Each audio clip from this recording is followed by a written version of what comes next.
Hello, Zinger Nation. This is Justin Roberti. Very nice to see you all again. Thank you for coming in, joining our stream. We have with us today DankBank, which is an NFT marketplace dedicated exclusively to the meme economy, which is something that I personally want to learn a little bit more about. Not being particularly young or hip, I'm sure that I don't get about 90% of current memes, but it looks like we'll be talking about some older memes anyway. So that's good. Thank you everyone for joining us. It's been kind of a crazy week in the NFT world. Of course, Wall Street Journal offended a lot of people by using some statistics to show that 92% of transactions are down, although those numbers are somewhat held in question. Coinbase's NFT exchange has not changed the world for us at this point, like some people expected it to do. So it's a crazy frenetic space, and of course, so are memes, which is kind of why I jumped on this. So thank you for spending your 5 p.m. on, well, if you're in Eastern time, on Friday with me. I know it's the best time of the week after all. Everything's done. Let's go ahead and bring two guys from DankBank. We've got two founders, the CEO, Harry Jones, and Prez Thomas, the chief meme officer, which really is one of the better things to get on your business card. I think if you can get a chief meme officer on your card, you've done something right? How you doing, guys? Good to see you. Prez has actually done a lot of things wrong. Really? Well, that's good. Yeah. We should talk about that then. So good to see you guys. I'm interested in your project. I see that DankBank is live right now. You recently did the kind of an initial fundraise. Tell me about where we stand in the actual platform. When did you actually launch?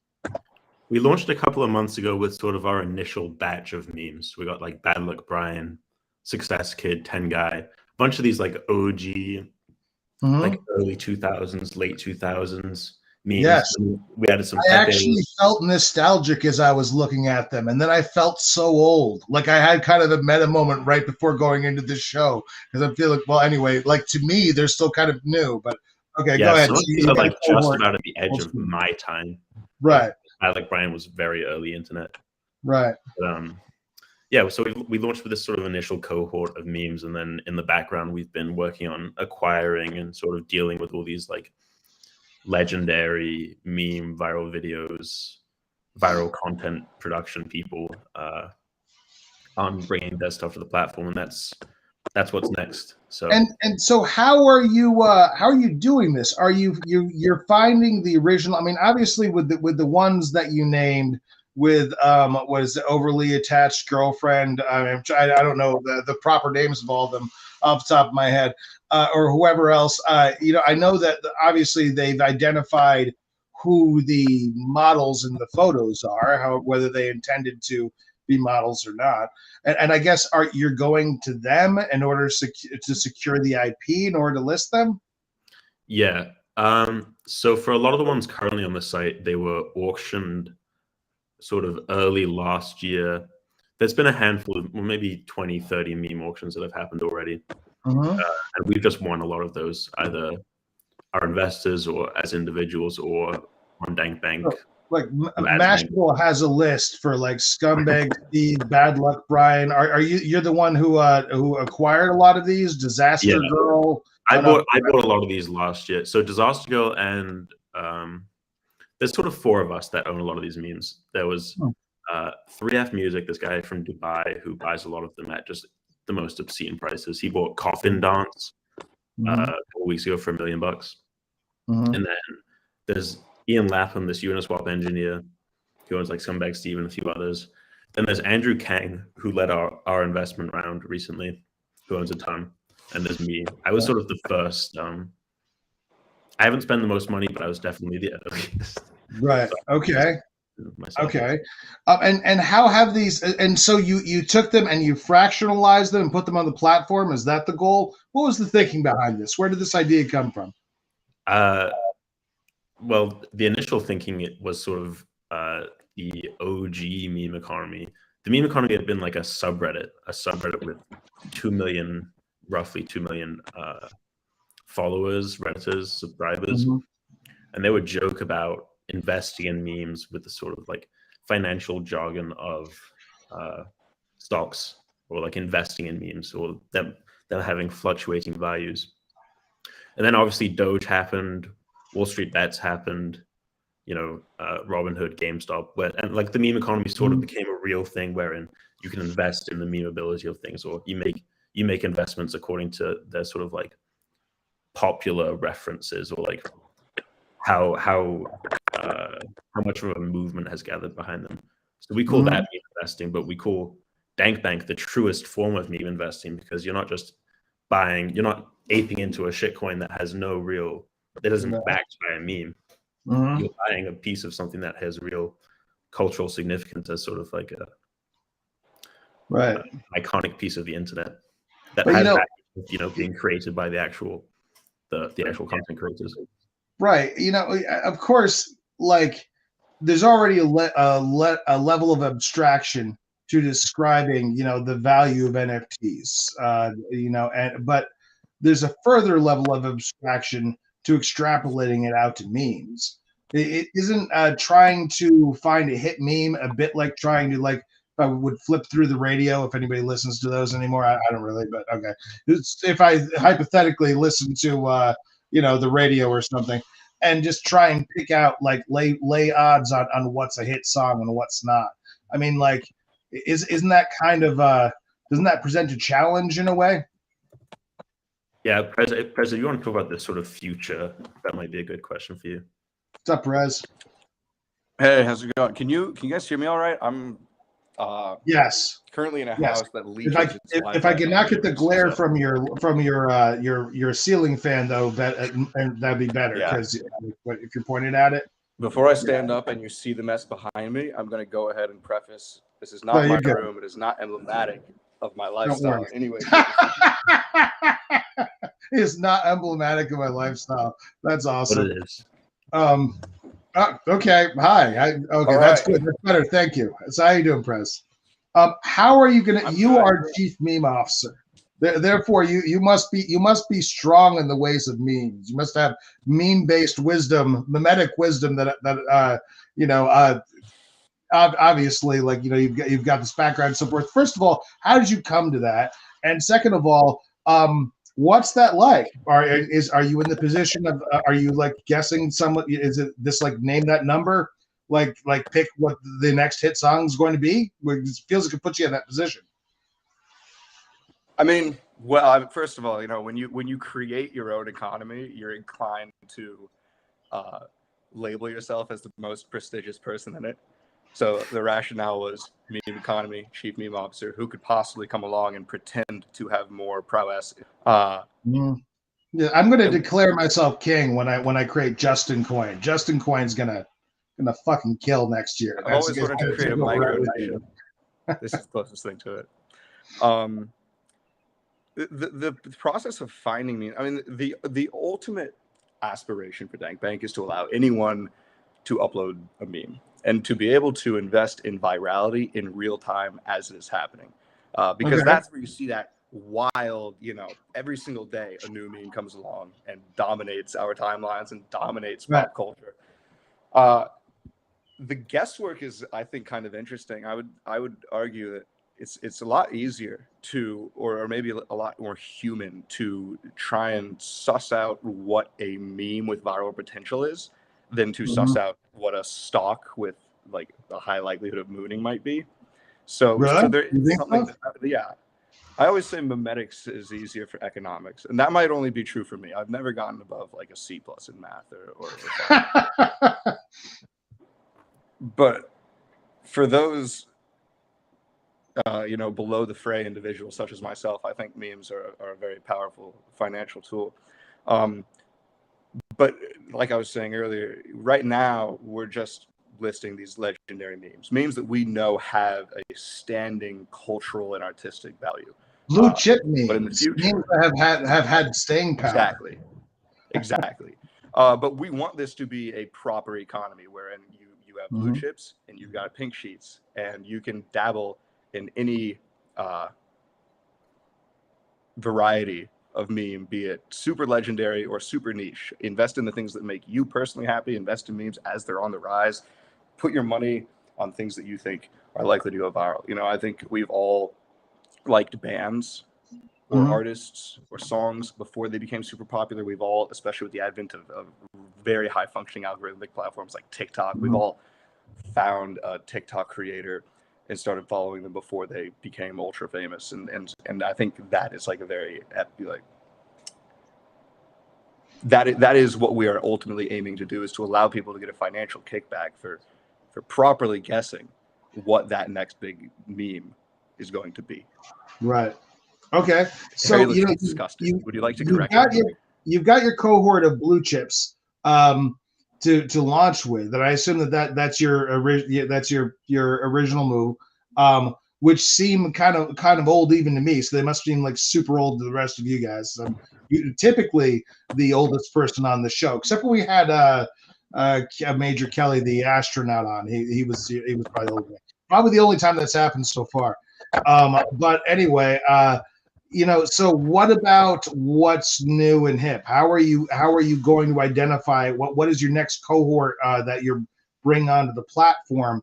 And is it you onboarding? Are creators coming to you? How's this working? It's a mix. We send a lot of emails and DMs asking, well, basically saying like, hey, look at our website, look how much money all these other creators are making.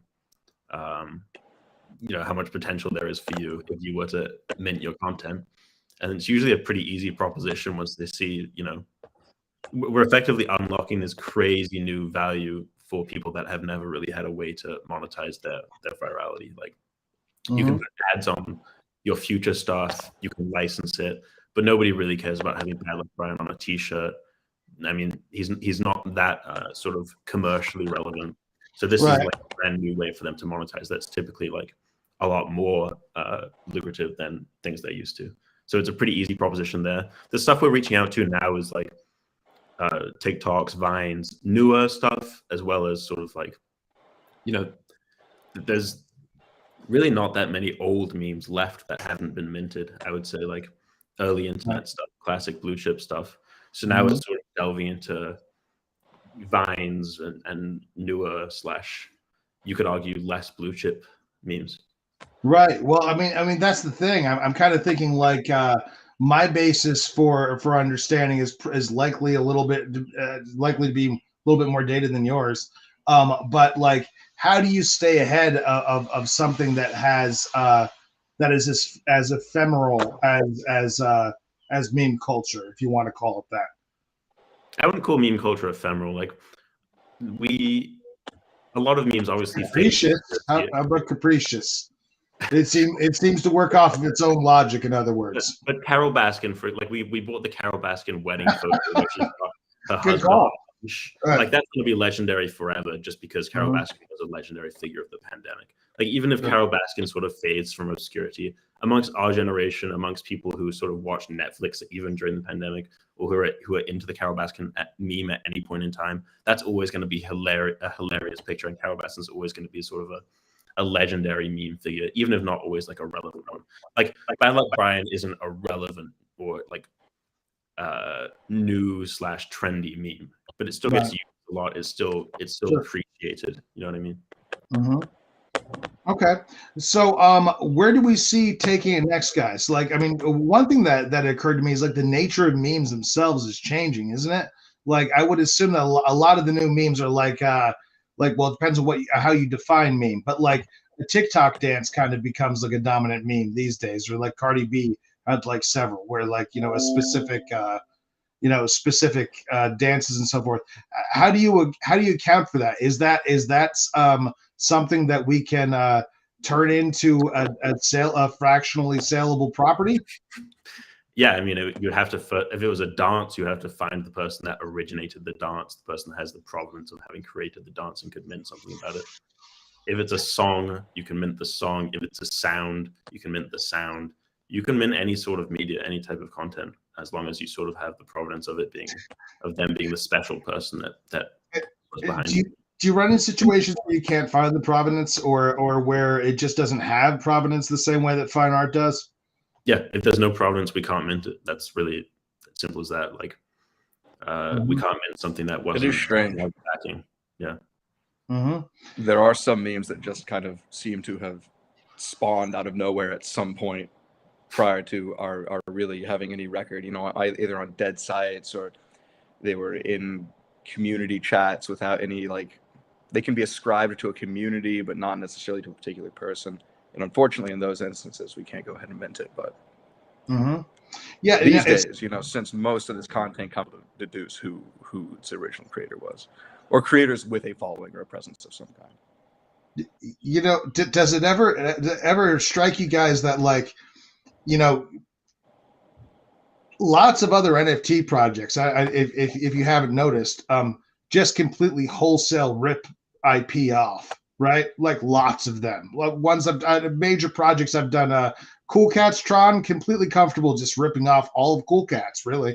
I mean, you know, and they're like, and if you ask them why, they literally say in an interview, oh, because it's basically a meme, which is like somehow like supposed to be a weird workaround for IP. I don't really know why, but okay, here we are. But you guys have to play it more straight than that. Is it because you're in the meme business that you kind of like? I guess it's what adds value for you, is to be able to show provenance. Anyone can use these memes. We encourage them to be used. There's a difference between using them and trying to sort of milk them for financial gain about something that isn't really yours. Like, it would be disgusting of us to mint memes or meme cards or something like that without the backing or without the creation, without the provenance of the actual content creator being behind it. It's just not worth anything. Like, it's not because, like, I'm sure there's a million ruthless capitalists that would kill to mint things without provenance and just sell them pass them off as, you know, original content, or you know, mint it and make the money off of it. But that's just not all the time. You can't do that. It doesn't work. Okay.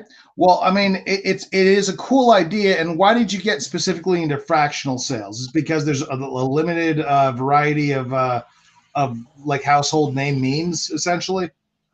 Yeah, I mean, first of all, the issue is that really all of these are selling for so much money that if a normal person wants to buy a meme at this point, you would have to contribute to one of these massive, or you have to win one of these massive auctions and beat these collections of people or really, really wealthy people who spend millions of dollars on each auction. So that's just not happening. But fractionalizing allows you to sort of obviously allows you to own pieces. So I think memes and viral videos are sort of the ultimate use case for fractional NFTs, because you can't mint a 10,000 profile picture meme. It has to be the specific one of one. It has to be the exact image. Otherwise, it's just not worth anything. Right. Obviously, you know, we can mint a billion shares or a billion fractions of each NFT. That gives you the same sort of ability. But well, for argument's sake, there are some memes that are famous for having variations, like Pepe comes to mind. Of course, you're not going to get that property because the original artist is unhappy with the use of that meme, at least last I heard. Right, but the original artist, Matt Fury, minted the first Pepe the Frog comic strip, sold it to Vincent Van Gogh. So that sold for a few million dollars. On top of that, he's done, obviously there's the Rare Pepe collection, which doesn't have provenance, but is sort of a legendary thing because Rare Pepes were around before this sort of modern iteration of NFTs. Bitcoin NFTs, they were. Right. Fury did one of those. He was the creator of Pepe. He backed that project, and now he's got his own sort of, he's just launched 100 Rare Pepe animations, which we have a couple of on our site. All right, well, very cool. I want to get a sense of how people can participate here. Obviously, they can go and buy fractional ownership of various memes. Do you have creators approaching you? Because like pretty much every other person on Twitter is an NFT creator. Yeah, I mean, we have a button on our site for if you are the creator of a meme or if you are the creator of a viral video, please reach out to us and we can talk about listing it. But obviously, you know, people are trusting us to sort of authenticate this stuff and not list things that don't have the provenance. So we have a pretty stringent sort of listing requirement. And you know, we're not going to mint random mass NFTs. We're not going to list random mass NFTs. They have to be memes or viral videos with provenance that have some sort of viral recognition. Mhm. and then we'll sort of expand the parameters as time goes on. Okay. You know, what role would you say that like memification or you know, mimetic wisdom, to use that point again? At what point, you know, what involvement has it had, or what impact has it had in crypto that you've seen? Because clearly it has. I mean, you know, in some ways, if you were looking for like Doge is kind of like a predecessor to some of the stuff, at least the generative projects that have on NFTs.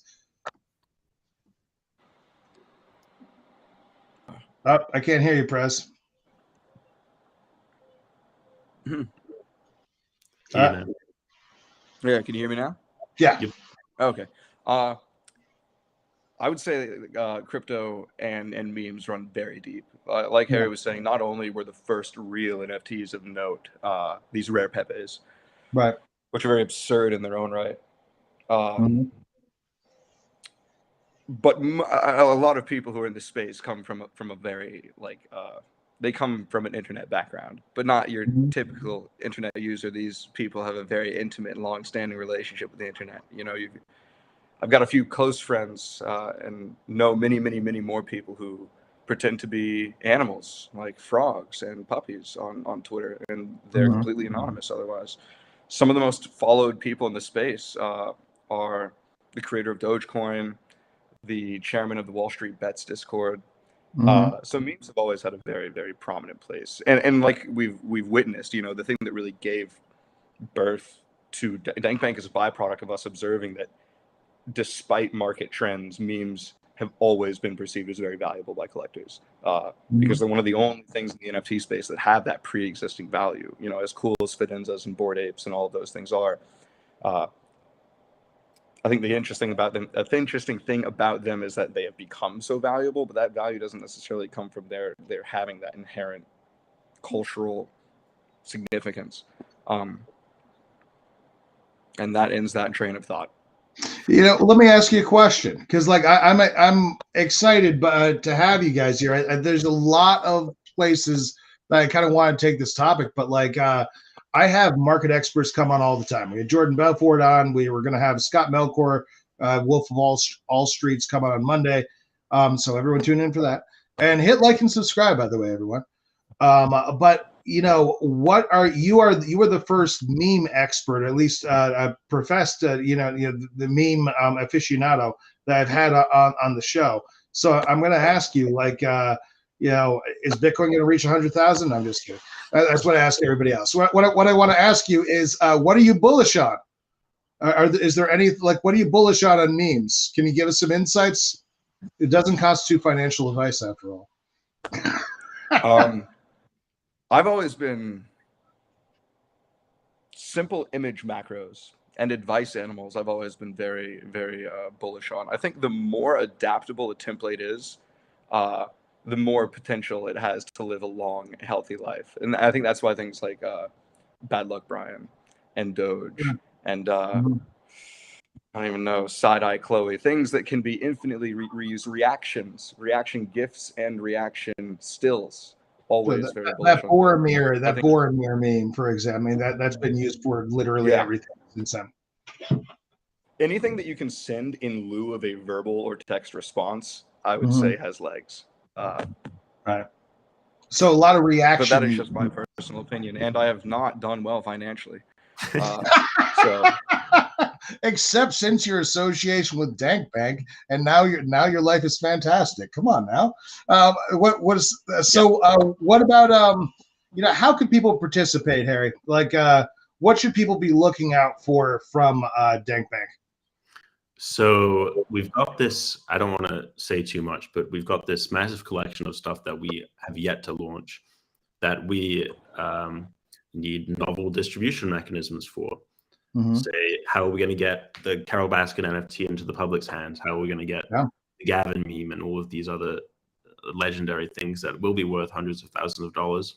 The simple answer is that, you know, our existing community members will have first dibs, to say the least, over everything new that we end up listing. Okay. Participate. So, should people be going to your website, checking out your Twitter account? Where do you want to? I mean, we're about to go into the Q&A in a couple of minutes here. So join us on Twitter Spaces, everyone. I'll just go ahead and post that link right here.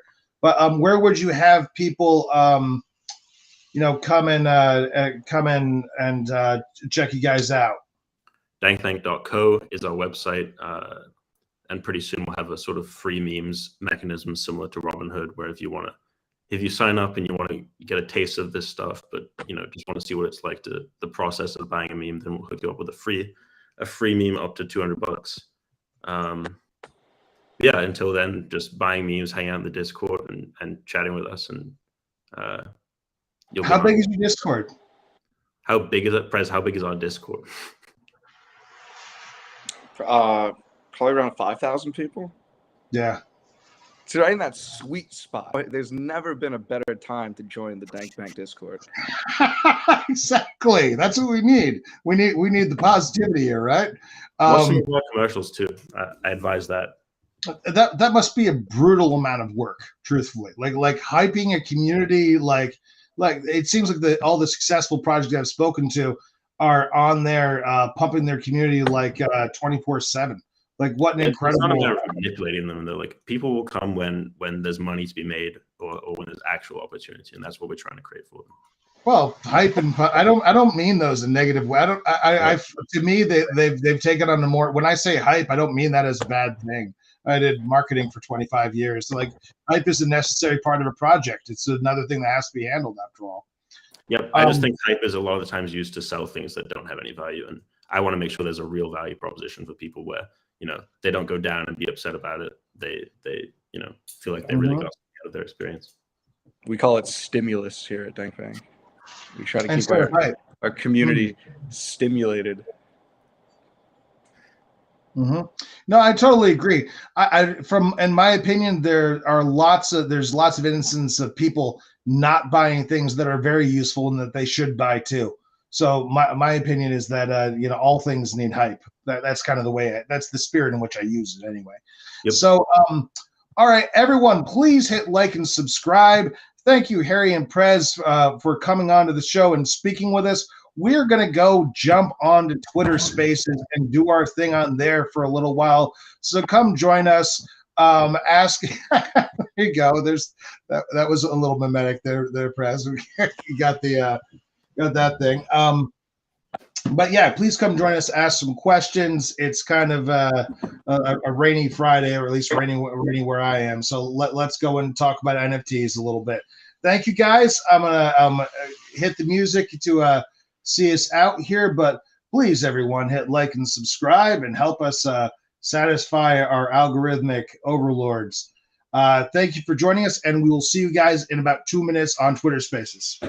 Take care.